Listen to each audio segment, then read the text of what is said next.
ចាជំរាបសួរពុកម៉ែបងប្អូនទាំងអស់គ្នាថ្ងៃនេះខ្ញុំមកបង្ហាញពីការមើលបាត់ដៃទៀតហើយសម្រាប់ដៃនេះយើងមកមើលមុនគេពាក់ព័ន្ធជាមួយនឹងបាត់ជ្រុយណាចាសម្រាប់ដៃរបស់គាត់គឺមានបាត់ជ្រុយចាអាប់អំបៀងកលណាព្រោះបាត់ជ្រុយលើដៃខ្ញុំធ្លាប់បានបង្ហាញបង្រៀនហើយគឺប្រភេទបាត់ជ្រុយពណ៌ខ្មៅពណ៌ប្រផេះពណ៌ថ្នោតគឺស្ថិតតែបាត់ជ្រុយអាប់អំបៀងកលស្ថិតនៅលើទួលខាងណាគឺចាអាក្រក់នៅលើទួលនោះពិសេសគឺគាត់ដោះនៅលើនេះណាចាយើងមើលគឺទួលចាអង្គាទៀបណាចាគឺនៅត្រង់នេះចាទួលអង្គាទៀបនេះគឺសំខាន់ណាស់ចាគឺវាក្តោបនៃតាំងពីចាកិច្ចការងារចាភាពជោគជ័យការតស៊ូទាំងបញ្ហាជីវិតគូចាអ្នកនៅក្នុងក្រុមគ្រួសារផងណាចាថែមទាំងបាត់ជ្រុយរបស់គាត់គឺមានចានៅមេដៃចាបាត់ជ្រុយដែលមាននៅមេដៃគឺឥទ្ធិពលអាក្រក់ជាងគេណាព្រោះចាវាស្ថិតនៅលើមេនៃមរាមអញ្ចឹងដល់ពេលដែលម្ចាស់បាត់ដៃចង់ធ្វើកិច្ចការអីមួយច្រើនតែមានឧបសគ្គមរារៀងជាមុនណាអញ្ចឹងបានខ្ញុំថាបាត់ជ្រុយពីកន្លែងនេះគឺដោះនៅក្នុងចាចំណុចសំខាន់ហើយណាចាអ្នកមានបាត់ជ្រុយនៅកន្លែងនេះណាចាគាត់សង្កល់មើលមិនថាជាប្រភេទតម្រង់ដៃបែបណាទេ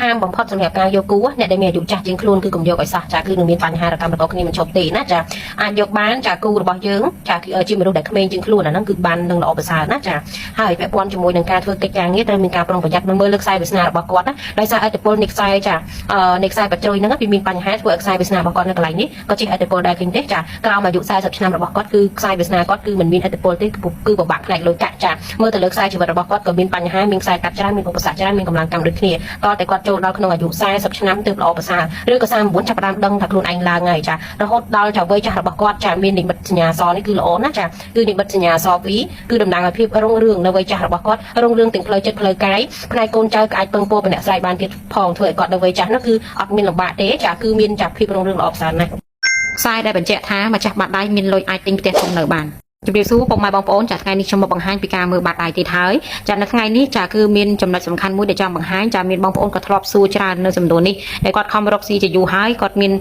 កម្រោគចង់ទិញផ្ទះតែមិនដឹងថាគួរតែទិញផ្ទះនៅក្នុងអាយុប្រហែលទិញហើយក៏មិនមានបញ្ហាលំបាករឿងខ្វះមុខខ្វះក្រោយណាចានៅលើបាត់ដៃក៏មានបង្ហាញដូចគ្នាដែរឥឡូវយើងមើលនៅលើខ្សែជីវិតសិនចាគូសមកចាខ្សែគូក្បាលជាមួយនឹងខ្សែបេះដូងសិនណាចារួចហើយយើងមកពិនិត្យមើលបរិវេណនៅត្រង់នេះណាចានៅលើដៃគាត់បរិវេណនៃខ្សែជីវិតនៅកណ្ដាលនៃខ្សែជីវិតនេះបងប្អូនឃើញទេចាក៏មានចាត្រីកោណមួយណាចាមានខ្សែមួយធ្លាក់ចុះបែបនេះចាក៏មានខ្សែមួយឡើងមកជួបគ្នាវិញចាបែបនេះហើយចាកន្លែងដែលម្ចាស់បាត់ដៃអាចវិនិយោគទុនរកស៊ីឬក៏អាចទិញផ្ទះនៅបានដោយមិនខ្វះខាតនោះទេផ្សំជាមួយនឹងចុងខ្សែនេះចាកើតចេញជាចាសញ្ញាចាគេហៅថាសញ្ញាឃុំក្រងការ៉េបែបនេះគឺឃុំក្រងណាបងប្អូនចាឃុំក្រងនៅកន្លែងទួលលំបាកឬទួលកម្មរបស់ម្ចាស់បាត់ដៃក្រោយពីពេលដែលទិញផ្ទះមិនឲ្យខ្វះខាតខ្វះមុខខ្វះក្រោយទេគឺទិញបានយ៉ាងជោគជ័យផងដែរជាមួយនឹងខ្សែបន្តទៀតណាចាខ្សែអែបជាមួយនឹងចាខ្សែជីវិតនេះគេហៅថាចាការ៉េដូចគ្នាដែរណាបងប្អូនចាការ៉េពីរដែលជាប់គ្នាបែបនេះទៀតក៏អាចថាម្ចាស់បាត់ដៃក៏មិនមានជំងឺឈឺធ្ងន់ឬក៏មានគ្រោះណាមួយធំដុំដែលប៉ះពាល់ដល់អាយុជីវិតឬក៏មានបញ្ហាណាមួយដែលខាត់បងលុយកាក់ធំក្នុងអាយុនោះគឺអត់មានដូចគ្នាហើយក៏ជាអាយុមួយដែលអនុញ្ញាតឲ្យទិញផ្ទះនៅបានផងដែរអញ្ចឹងយើងមើលណាសម្រាប់ខ្សែដែលទិញផ្ទះបានក៏វាមានខ្សែគ្រប់គ្រាន់បែបនេះទើបម្ចាស់បាត់ដៃអាចទិញផ្ទះទៅបានដោយមិនមានភាពលំបាកណាចាមិនមានភាពលំបាកខ្វះមុខខ្វះក្រោយឬក៏និយាយថា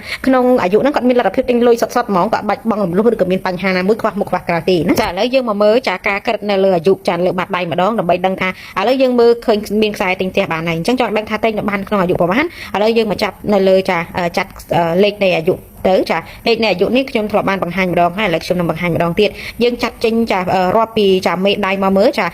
ធ្វើយ៉ាងម៉េចឲ្យស្មើចាមានន័យថាញែកមេដៃជាពីរមកចាក់មកត្រឹមខ្សែជីវិតហ្នឹងមកធ្វើម៉េចឲ្យស្មើគ្នាមកចាចេញជាពីរហើយចាសម្រាប់អាយុជីវិតរបស់មនុស្សយើងខៃអាយុរបស់មនុស្សយើងបច្ចុប្បន្នគឺ75ឆ្នាំប៉ុន្តែឥឡូវយើងគូសដល់80ឆ្នាំចុះចាព្រោះដោយសារមានពេលខ្លះមានអ៊ំដែលគាត់ចង់មកមើលក៏គាត់មានអាយុដល់80ដែរចាក៏ពិតខៃត្រឹម75ទេតែនេះលើកម្លាំងបុណ្យអីរបស់គាត់ជាដើមចាអញ្ចឹងទៅយើងដាក់ត្រឹម80ចាអញ្ចឹងយើងចាគូសបែបហ្នឹងមកដាក់ដូចខ្ញុំមកចាពាក់កណ្ដាលចាគឺ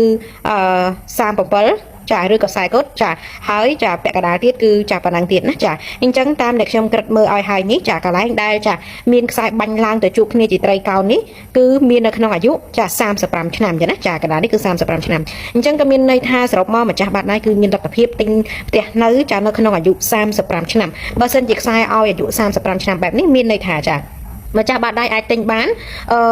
យ៉ាងលឿនបើសិនជាគាត់ចង់បានលឿនណាឲ្យគាត់អាសាធ្វើបុណ្យបានច្រើនចាហើយគាត់នឹងទទួលបាននៅក្នុងអាយុចុង34ឬក៏ដើមឆ្នាំ34វាលៀងគ្នាតិចតួចដែរទៅលើខ្សែជីវិតនេះណាបងប្អូនចាគ្រាន់តែថាអាចបញ្ជាក់បានថាគាត់នឹងបានទិញនៅក្នុង34 35នឹងហើយគឺនឹងបានផ្ទះនៅយ៉ាងប្រកបណាចា